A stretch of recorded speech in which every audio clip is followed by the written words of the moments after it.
the podcast has finally left the group chat. I just want to take a moment to welcome everyone to the very first episode of the Intentional Life podcast. We're very excited to have you here, and we hope it will be the first of many. And in thinking of how to get to our first episode, we went through so many different ideas. Like our first one may seem a little bit random. Yeah. We thought about maybe starting with our money episode. Healing. Yeah. Aging, Yes. wellness. Yes. There's so many topics to choose from, but I think we kept coming back to a topic that has been, a big part of all three of our journeys, and that is Working in corporate. and making corporate work for you. Definitely. Yeah, guys. So let's jump in. Guys, if you think about it, the stats right now are absolutely alarming. Like over 30% of employable females in South Africa are unemployed. And if you zoom into corporate, those figures don't get any brighter. Yeah, I mean, if you look at it right now, there's only around 23% of executive roles in the JSE top 40 listed companies are held by women.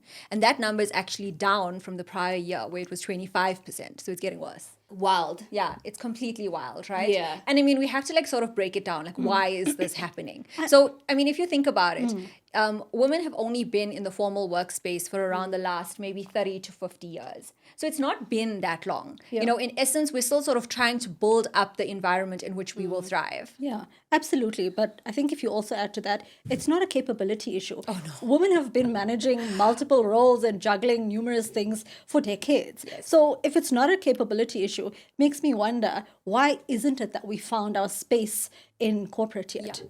I know, guys. I know a lot of women who literally are very in strategic roles, who are literally driving strategy on a day-to-day. So to find ourselves in this position and listening to those stats, it's quite alarming. Yeah. And I mean, also, women are expected to be both strategic and empathetic. We're supposed to be the team mums. We're supposed to be able to balance this whole big load. It's a lot for us.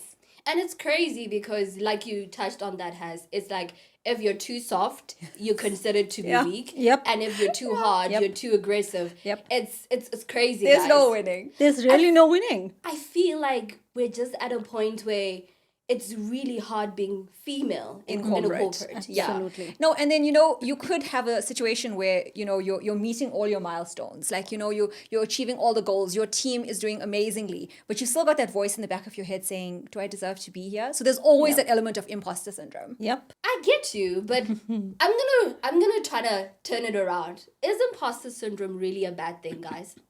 I think it is. Me too. Yes. Don't you feel like sometimes, because of we always throwing this imposter syndrome, that sometimes I feel like a bit of imposter syndrome is important to come into a space and not feel entitled?